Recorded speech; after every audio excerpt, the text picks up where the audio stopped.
Good morning. I appreciate the introduction I received earlier. Again, I'm Clint Schnoor with Agri-Service out of Twin Falls, Idaho. And I'll just tell you a little bit about myself. I didn't always work in the ag business. I'm in the business of running businesses. So right now I serve as a director for Agri-Service and our chief operating officer. I also serve as the president of the Northwest chapter of the ESOP Association. And I'll explain more about that in a minute. We are a 9-location ag equipment dealer in Twin Falls, Idaho, founded in 1990 by Cleve Butters, and represent the AGCO family of brands, Massey Ferguson, Challenger, and also have Kubota and many other short lines. To start off here, I'd like to really just explain what an ESOP is for those that don't know, and give you some background on that. An ESOP is simply an employee stock ownership plan. It's a qualified retirement plan designed only to own the stock of the sponsoring company. So a lot of you guys in the room may have a 401k that you participate in with your employees right now. ESOP is simply another vehicle, another qualified vehicle that is non-discriminatory in nature, just like your 401k plan. The only significant difference is it can only hold the stock or cash of the company that it invests in. This is a great succession vehicle to transfer the ownership from the owner of a company to all the employees of a company. It may not be for everybody in the room, but if this is something you're interested in, it's a great vehicle to do that. I want to talk a little bit about ESOP company structure, just so you understand what this is. Really, I'll go through the corporate structure. And really what that means is becoming an ESOP only involves selling the stock of the company.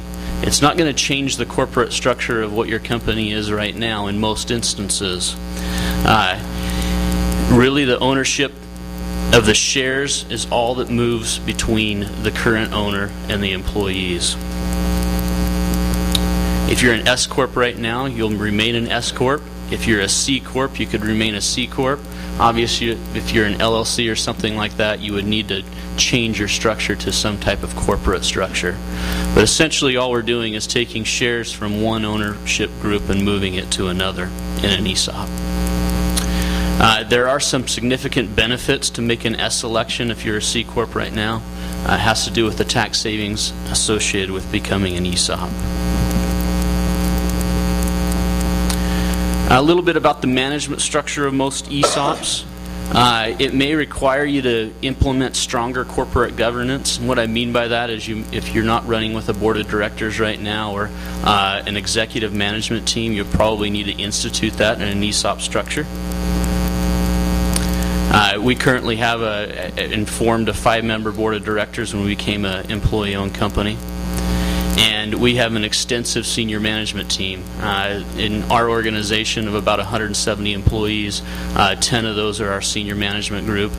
They head up various departments and are all part of that team and really contribute to the success of our company. One significant thing to understand is that the company is still run by management. Really, when you're creating an ESOP, you're creating a small publicly held corporation. Really, you have a bunch of shareholders. They're your employees, but you know they're public. But one thing that we're not creating is a democracy, because I think most of us understand that democracies do not make money. They spend a lot of it, and that's an important difference between our company and what you see out there. Some ESOP pros. This can provide a liquidity event for the owners, but lets them still be involved in the company. Our owner was 54 years old when he was looking at the structure, and so it's not something that you probably want to start thinking about at 65. This is something you need to plan for and make an integral part of your organization. It can reward the employees who built the business, and that was one contributing factor to our decision to do that. And can provide significant tax savings. Really, if you're an S Corp ESOP, you become a company that's owned 100% by a qualified retirement plan, and you eliminate any tax consequences. So we don't pay income taxes at all anymore. And hopefully, the result of becoming an ESOP will spur an ownership culture with all the co-owners in the company. I think all of us as business owners want to develop that ownership culture in your business because it creates success. And this is definitely an avenue. If you open up your books and treat them as shareholders and share the information, you can really start pushing, revenue growth as well as bottom line growth just through creating an ownership culture.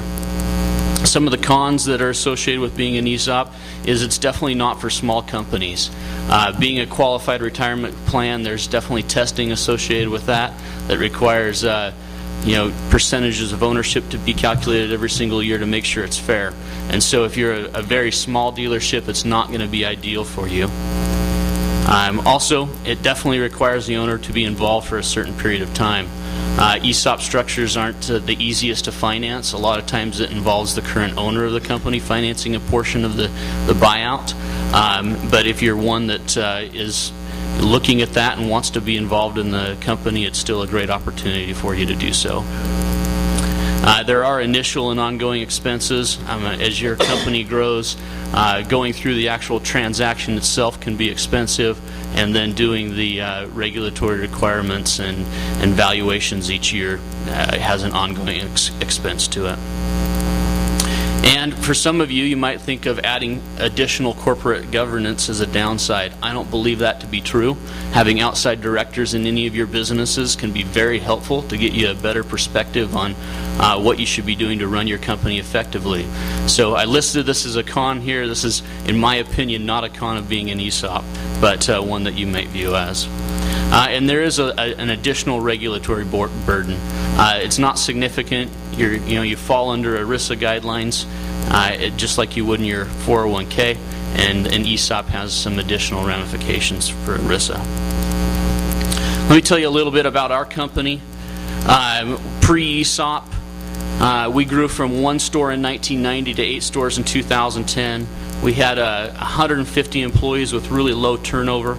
A lot of our original employees still work for us today. In fact, 4 of the original 5 still work at our dealerships. We had a strong senior management team. What I would describe that as is, we had a CEO, COO, CFO, general sales, parts and service managers, finance manager, but a pretty developed management team that was running the company. Our owner wanted to sell the company but still be very involved in it. And we consulted outside advisors frequently when we ran our business. And so this is what we looked like pre-ESOP. Why we chose an ESOP. Again, our owner wanted to be involved in it. It provided a good reward for our long-term employees, provided an incentive for all of our employees, got them on the same page with the goals of the company, wanting to run an effective business that served our customers well and provided a good return on investment. There was definitely some tax benefits associated with it, and I feel it set us apart from the other companies in our area by creating an ownership culture. As an employee-owned company, we currently have a 5-person board of directors. 3 of those are outside directors. We have developed very strong corporate governance practices. Our senior management really runs the company at this point. Our previous owner is our CEO, but the management team is who executes our daily business plans. Our co-owners are very vested in the performance of our company. Each of them want to know what our share price is every single year, and we manage the company in a way that we provide information to them on a weekly and monthly basis, letting them know where we're at from the financial perspective. It's important that they have a vested idea in how well we're doing as a company, because you got to teach them how that contributes to the share price, which contributes to their retirement in the future. And we feel it provides a better customer experience for all the customers that work with us. I guess I listed some considerations for you guys to think about to see if an ESOP's right for you. Really, as an owner, I would first ask, how long do you want to be involved? Because if you don't want to be involved for more than a few years, an ESOP's not the right direction for you to go. If you're thinking of the 5 to 10 year window, it's probably a good vehicle for you to look at. The second consideration, and I think that is with all succession planning, is do I have people that can run the company currently working for me? That's what every single one of us should be developing, is people that can run this company as we exit. And so it's an important part of it, especially when you're becoming an ESOP. Do I have employees that help build the company? You know, is my turnover low? Are there some people that have worked for me for 20 years that should be or could be rewarded through this transaction? Those are some significant considerations, in my opinion. And do I want my money now, or can I wait? Selling to a larger company, in some instances, can provide you a larger liquidity event faster. An ESOP is going to spread that out over time. It will also reward you for financing that as well. In our structure, we did about 40% of our buyout through senior debt financing and 60% through our seller financing. And so if you want to continue to be involved in the company as a seller, this might be something that you're very interested in. A lot of you are financially invested in the company, so it's not really going to change that a whole lot. But some resources for you as you consider an ESOP or that type of succession plan would be going to the esopassociation.org. That's a great learning tool for you, or using the NCEO website, which is nceo.org, and that's the National Center for Employee Ownership. For us, it fit our model. It fit what we wanted to do. It kept our owner involved in the company, but also let us grow. The tax benefits really fund the buyout. We've traded loan payments for tax payments, and that's the way that we pay for our ESOP, which is a significant benefit. That can only be done through an S-Corp structure for the most part. But as that debt is paid off and we're able to relinquish that, we'll continue to be tax-free as an S-Corp and use those same funds that we normally would have sent to the federal government for acquisitions and growth. It hasn't slowed down our growth structure at all. We're continuing to grow. We try to acquire a new dealership every 2 years, and we'll continue that as we do that. I appreciate your guys' time very much, and we'll welcome any questions and comments as we get to that section. Thanks.